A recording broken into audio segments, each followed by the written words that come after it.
The argument starts here with Trump's economic advisor saying this. I don't believe nowadays we have systemic racism. You don't believe in systemic racism? I do not. At all in the U.S.?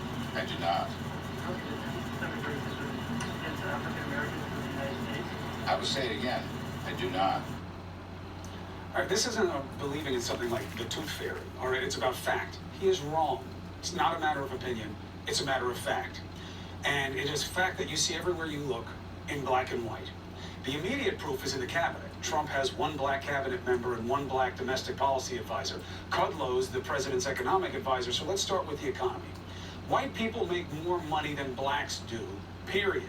Even if they have the same level of education, even if they're in the same jobs. In fact, that fundamental divide is as wide now as it was the year Dr. King was shot. So much for Trump's economy being the best ever for black people. Not relatively, and relativity matters.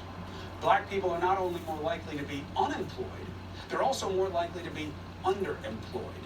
For all Mr. Kudlow's talk about the stock market, blacks don't invest nearly as much as whites. Even when you include 401ks, systemic racism extends to government programs as well. Going back to the New Deal, the federal housing program that helped build the suburbs was often off limits to blacks.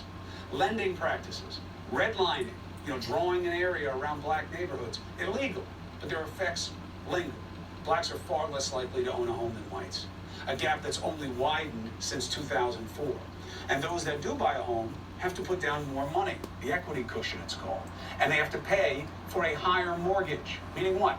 That even when banks do lend to them, they have tougher terms, even when similarly situated to whites.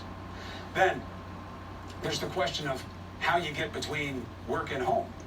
The highway system, this may not seem like a big deal, but just think about it in terms of your existence. Well, Marvel of American ingenuity by white America, but its design skipped over black neighborhoods. Even if there were as many on-ramps in their communities, many people of color are less likely to own a car because of income and credit challenges. Thus, they're more likely to depend on public transportation. We invest in buses and trains at a fraction of what we spend on the highway. So again, systemically, they are disserved. Then there's the question of what to do with your kids. Black families work more, and as we've seen, earn less. What does that mean? It makes taking care of your kids harder. You don't have the time and you don't have the money. Childcare, tough decision. Once they get into the school system, and this is big, because this is all about the roadway to opportunity. The impact of history still hangs over their head.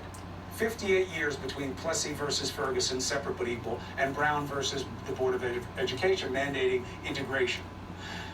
That period wound up influencing how our school system works more arguably than the 62 years since the Little Rock Nine. And here's the proof for that suggestion.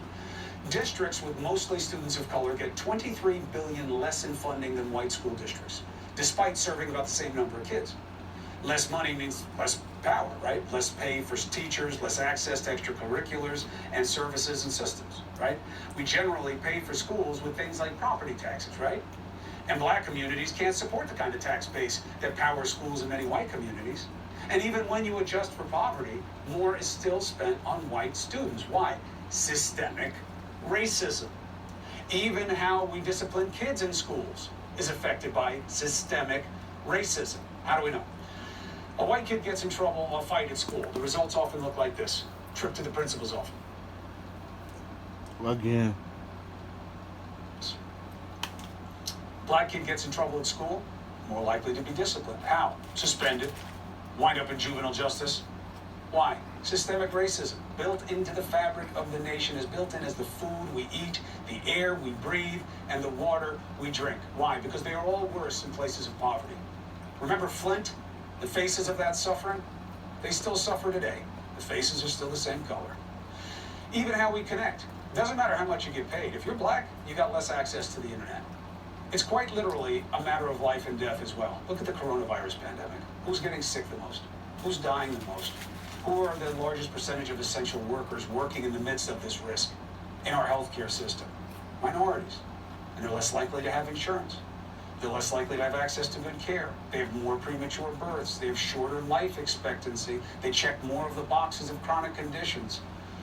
The American Academy of Pediatrics last year identified the root cause of health problems over a lifetime is racism. Not race itself, the disparities caused by racism. Finally, the black community's ability to change these disparities should be through our democracy. But their voting rights are compromised. Gerrymandering, okay? Voter suppression. This is what Trump should be talking about, but he doesn't. Not mysterious illegals, but real legalities, like we arguably just saw in Atlanta. And then, yes, there is policing. I don't say the police, because this is about more than people or bad apples. It's about the orchard. It's about the system. And again, systemic policies and tactics that work against blacks disproportionately. Cops are more likely to pull over black drivers even when you adjust for daytime and nighttime stops that may make it hard to tell who's driving. People of color are more likely to be searched while stopped, even though whites are more likely to actually have drugs on them.